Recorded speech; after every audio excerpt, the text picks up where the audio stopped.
Have a good day, Mom. Thank you for watching my video. My name is Annalisa Arsiga, 29 years old. I have 4 children.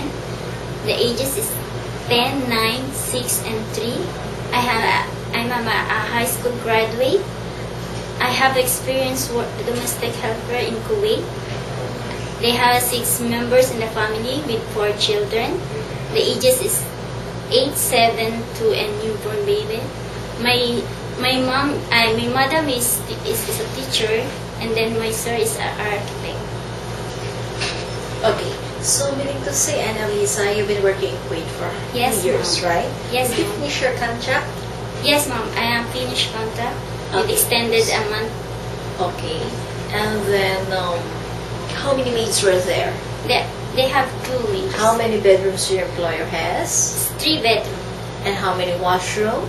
2 Okay. So do you have off day there in Kuwait? Nothing, Mom. Okay, so you go out, you also go out sometimes.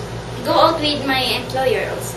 Okay, and then you have 2 maids, correct? Yes, Mom. So can you tell me your own job and responsibility when you were working in Kuwait? I'm cleaning, washing, ironing, also taking the newborn baby. But I'm preparing the uniform breakfast for her, and then bring the school, the 2 kids.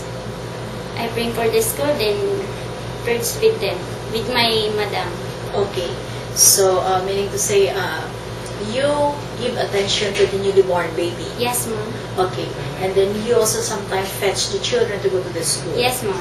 How about cooking? Did you cook? No, Mom. The other maid. The other maid. Yes, ma'am. So meaning to say, your own job is to take care of the newly born Yes, baby. ma'am.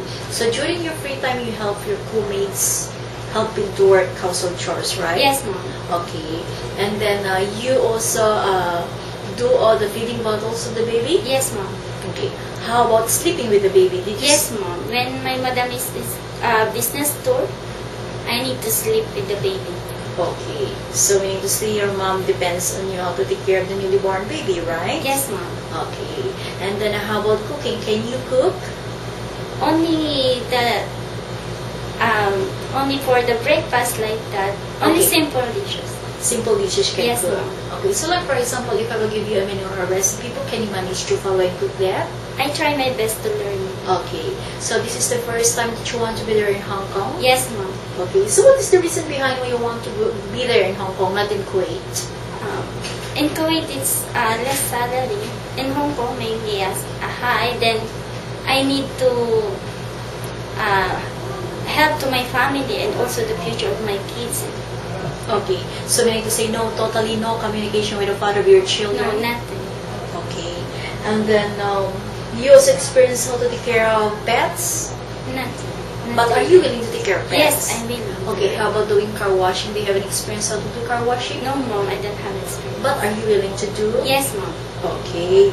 And then how about the gardening and watering plants are you willing to do? Yes, Mom. Okay. And then can you promise the employer to finish your 2 years contract? Yes, Mom. Okay. So you know life in Kuwait and life in Hong Kong is very different. Okay. Yes. So would you think you can handle a fast children's or naughty children? I try my best, Mom. Yes, Mom. Okay. And then now the future employer is watching and listening to you. What you can say something to the future employer? Hi, Mom, sir. If you hire me, I try my best to do all the responsibilities you give to me. Thank you. Okay, can you promise the employer to finish your 2 years contract? Yes, Mom. Okay, so are you physically fit right now? Yes, Mom. Anytime, are you ready to be there in Hong Kong? Yes, Mom. Good luck. Thank you, Mom.